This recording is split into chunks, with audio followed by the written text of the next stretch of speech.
Oi,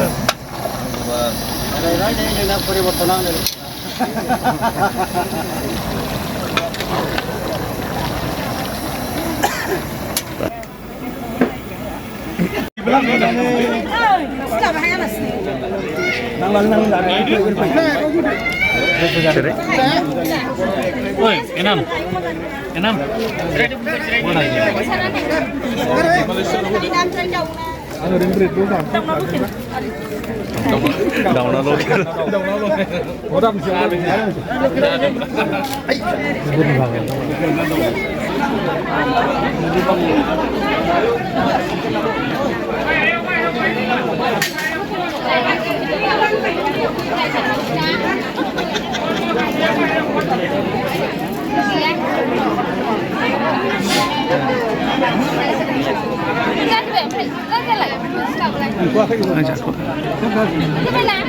दिनैनि हाबाफारियाव बाहागो लानानै खोब गोजोननाय मोनदों आङो खारन जोंहा वेस्ट मालिगाव प्राइमारिया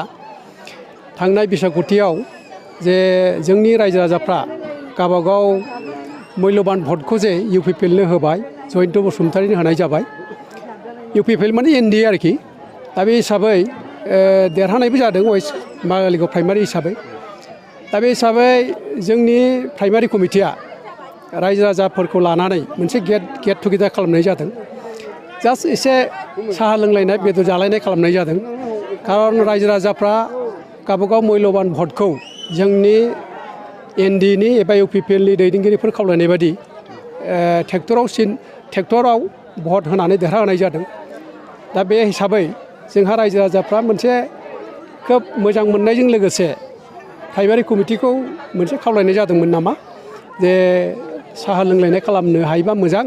बिदि बुंलायनाय जादों दा बे हिसाबै जोंहा प्राइमारि कमिटिया गरसे गरनै खेन्दा खांलायलायनानै नैबे प्रग्रामखौ खालामनाय जादों दा बे प्रग्रामाव जोंनि रायजो राजाफ्रा नुजादों जोंनि भटारफ्रा नुजादों आरो जों दिनैहाय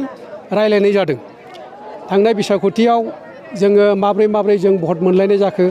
बा एसे एनै जुदि मोनलायाखैबा मा खारनाव मोननाय जायाखिसै जों बेखौ एसे रायलायनाय जादों आरो बिनिफ्राय बे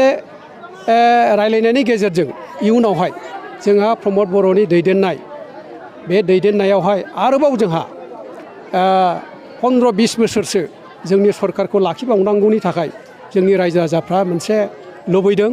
आरो बेखौ जोङो दिनैहाय जोंनि वेस्ट मालिगाव प्राइमारिनि साफ्रोमबो रायजो राजाफ्रा आं जेसेबां अबजार्भ खालामदों आं जा फिल खालामदों रायजो राजाफ्रा बेखौ लुबैयो दा नैबेनि थाखायबो जोङो दिनैनि बे प्रग्रामनि गेजेरजों गोलाव सम रायलायाखैबाबो जोंनि साननाय हनाय लुबैनायफोरखौ जों एक्सप्रेस खालामदों आरो आंहा मिजिं दङ वेस्ट मालिगाव प्राइमारिनि सिङाव जेसेबां माने भटार दङ बांसिन भटार्सफ्रानो जोंनि इउपिपिएलजों गोदोनिफ्रायनो दङ दाबो दङ आरो इयुनावबो थागोन होननानै आं आसा खालामो आरो मिजिंथियो जोंहा 2025आव जे बिटिआरनि जे बिसायख'थि दङ बे बिसायख'थियाव जोङो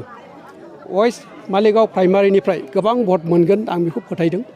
आरो बनगाव समस्ति हिसाबै जोंहा दिनै बेवहाय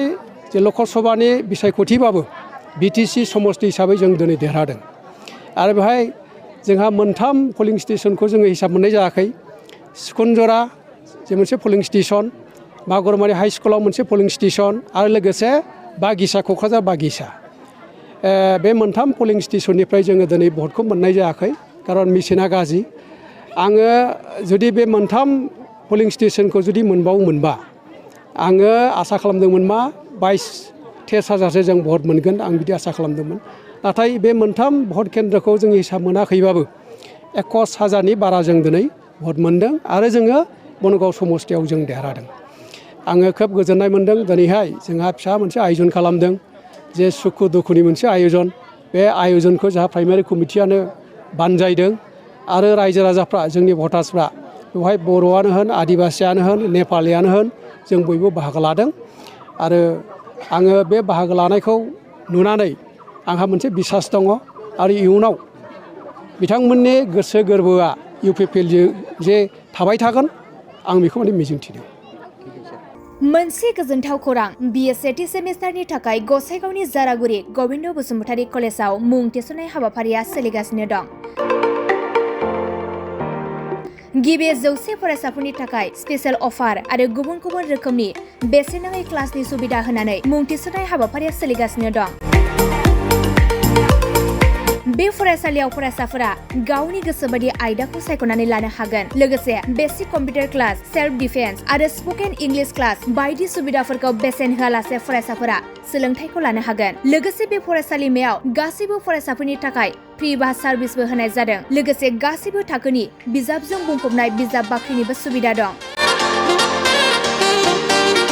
आरो बे खेबनिफ्राय एग्जाम सेन्टार हिसाबै फरायसाफोरा गावनिनो आंगो गबिन्द बसुमतारी फरायसालिमायावनो आनजाद होनो हागोन। बिनिखायनो गासैबो जौसिन फरायसालिनिफ्राय उथ्रिसारनाय फरायसाफोरखौ गबिन्द बसुमतारी फरायसालिमायाव खम बेसेनावनो एडमिसन लानानै गोबां सुबिदाफोरनि खाबु लानो हागोन। बांसिनै मिन्थिनो थाखाय 9101784754 70022 71929 97066680878 नम्बराव नोंथांमोना खौरां लानो हागोन।